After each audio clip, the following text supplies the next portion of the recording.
a strange day with results elsewhere. What are your overriding thoughts right now? Well, happy with the performance, the results, and most importantly, having our fans back again after such a long time.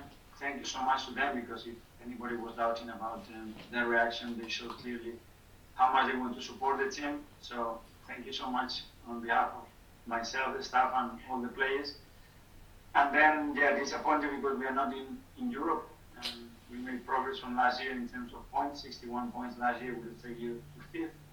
But it showed the level and as well where the league is developing and the level that we need to get into. Does it feel like a major blow in the way that it happened when it was, I don't know how much you were aware of the score on the touchline, but in the way it happened, does it feel like a blow, or did you sort of know this a few weeks ago?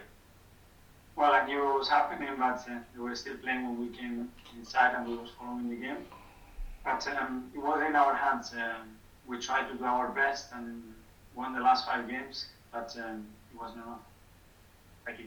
Do you allow yourself to see the positives of not being in Europe, thinking ahead to next season and having one competition you can really focus on? Are you able to see those positives, or did you get your hopes up that you'd be playing European football? Well, I live obviously the season sad because this club deserves to be delivered trophies and Champions League, and we haven't managed to do that. But under very challenging circumstances, we have tried to stick together and do our best. It's not been enough, and we have to be very critical to ourselves, as myself, and then for next season prepare the best possible way and take advantage of that. Hopefully we can have a pre-season that I haven't had and have time to work with those players and try to be a better team. Josh Kroenke was here today. What did he say to you, and what was the impression you got from your conversations with him?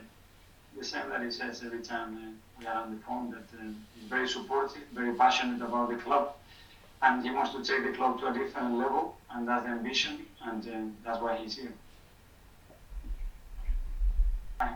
You mentioned there the improvements on last season. To go an extra step and challenge those teams above you next year, does this club need to have a very big and very busy summer, bringing in new players and getting out some of the older players?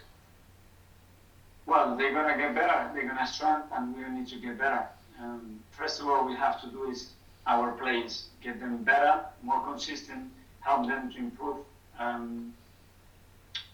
All our way of playing or our philosophy, I think, is in place, and they buy into that.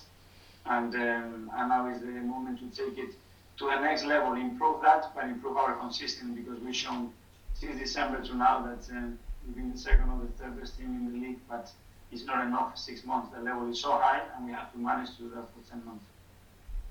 I think we agreed that Martin Odegaard had a great game. First time he's obviously played in front of fans. How confident are you that we might see him here again next season play for Arsenal?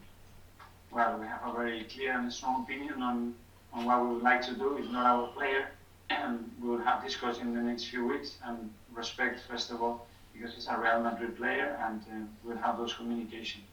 We've tried to make everything that we could to get Martin performing for the team, which I think he's done, and he has adapted really well to our way of playing and to our football club. And hopefully we have given him as well the hope and the feeling that he could be a good place for him. Are you confident that you could convince him to let you keep him for another year? I don't know. It's not in our hands, so I don't know, Mark. Okay. Cheers, Mikel. I know it's a disappointing 8th season, but you finished with 5 wins. You're only 6 points off the Champions League places. Does it sort of convince you that the team is moving in the right direction and there isn't a massive overhaul that maybe some people are saying you need?